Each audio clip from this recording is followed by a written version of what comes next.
Hey, Older Robot here, and today we'll be talking about Horizon Forbidden West and why it's already my game of the year.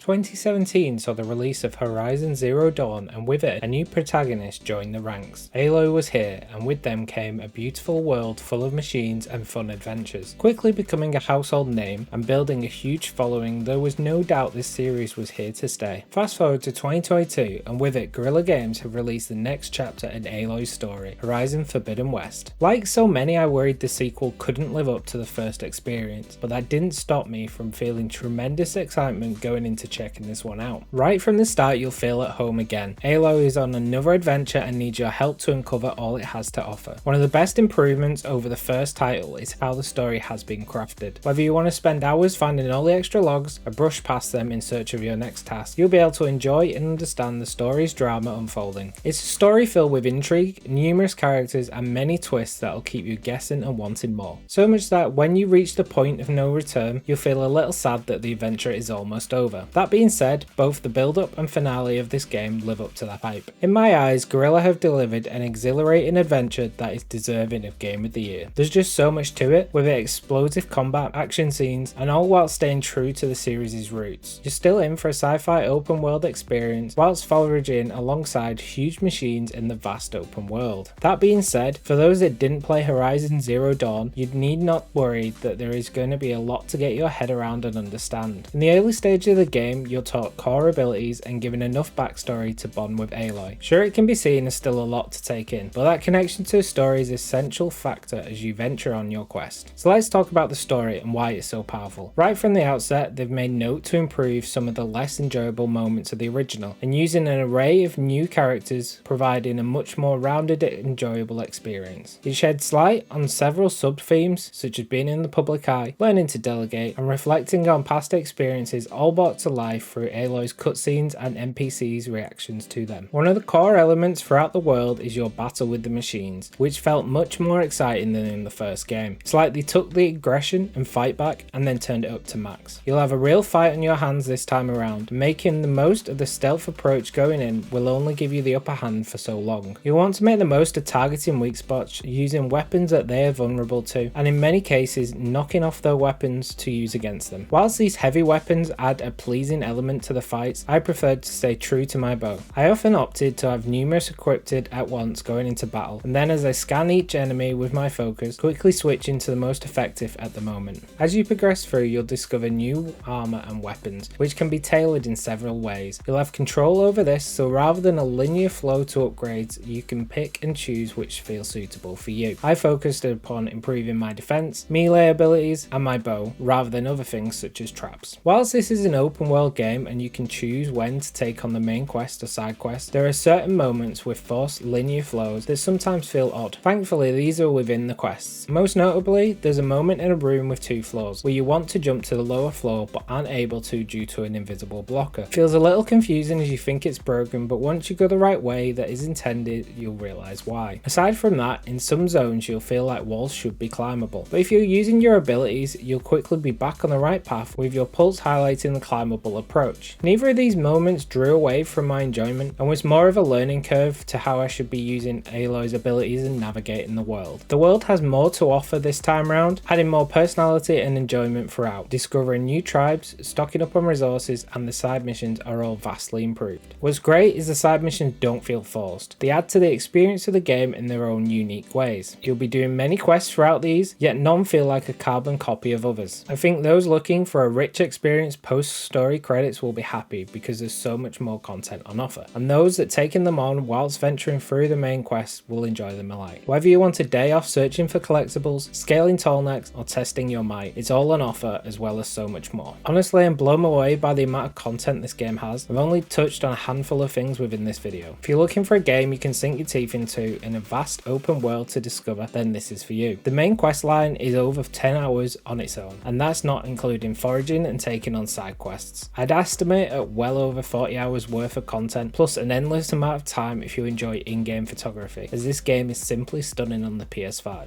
I'll for sure be enjoying many more hours of Horizon Forbidden West, and it's going to take something exceptional to beat this to becoming my game of the year. Thank you to everyone at Guerrilla Games for this truly special experience.